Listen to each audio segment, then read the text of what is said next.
नमस्कार। शादी छिपाई तो क्या आप जेल होगी? जी हां, राजस्थान का यूसीसी बिल 2026 आखिर इस संदर्भ में क्या कहता है? जरा सोचिए, कोई व्यक्ति पहले से शादीशुदा है लेकिन अपनी शादी की बात छिपाकर किसी दूसरे व्यक्ति के साथ लिव इन रिलेशनशिप में रहने लगता है, या फिर कोई व्यक्ति धोखे, दबाव या फिर गलत जानकारी देकर किसी को लिव इन रिश्ते में आने के लिए तैयार करता है। तो क्या अब ऐसे मामलों में कानून और सख्त होने जा रहा है? तो बिल्कुल हाँ। राजस्थान विधानसभा में पेश हुआ है यूनिफॉर्म सिविल कोड बिल 2026 और वह बिल इसी वजह से चर्चाओं में है। 399 पन्ने और 403 धाराओं वाला यह बिल विवाह, तलाक, उत्तराधिकार, वसीयत और लिव इन रिलेशनशिप को लेकर के एक समान कानूनी व्यवस्था प्रस्तावित की गई है। सबसे पहली बात लिव इन रिलेशनशिप की। अगर कोई पुरुष और महिला विवाह जैसी प्रकृति में साथ रह रहे हैं तो प्रस्तावित कानून में उनके रिश्ते की जानकारी और पंजीकरण की व्यवस्था रखी गई है।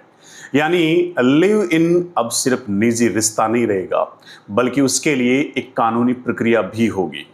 अगर कोई जोड़ा निर्धारित घोषणा दिए बिना लंबे समय तक लिव इन रिलेशनशिप में रहता है तो बिल में जेल और जुर्माने दोनों का प्रावधान प्रस्तावित है।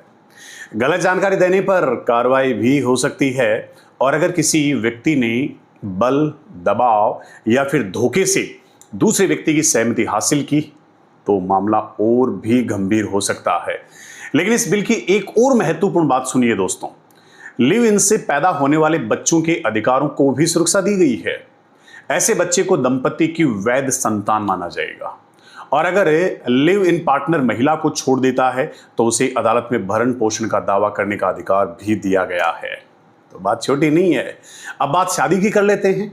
यूसीसी में विवाह का पंजीकरण अनिवार्य करने का प्रस्ताव किया गया है कि आपको शादी के बाद रजिस्ट्रेशन करवाना ही होगा, और नए विवाहों को सामान्यतः 60 दिनों के भीतर रजिस्टर करवाना होगा।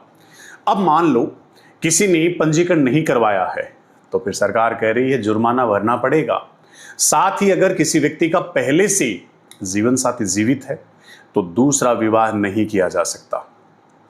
यानी सरकार का तर्क है कि शादी और रिश्तों में पारदर्शिता, जिम्मेदारी और कानूनी सुरक्षा को बढ़ावा मिलना चाहिए। लेकिन सवाल भी बड़ा है, और सवाल क्या है आखिर, कि क्या सरकार लोगों को निजी रिश्तों में इतनी कानूनी दखल देती है?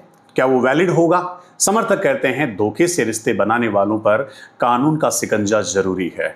अब इस संदर्भ में आपकी क्या राय है? कमेंट करके जरूर बताना। जय हिंद, जय भारत, जय संविधान।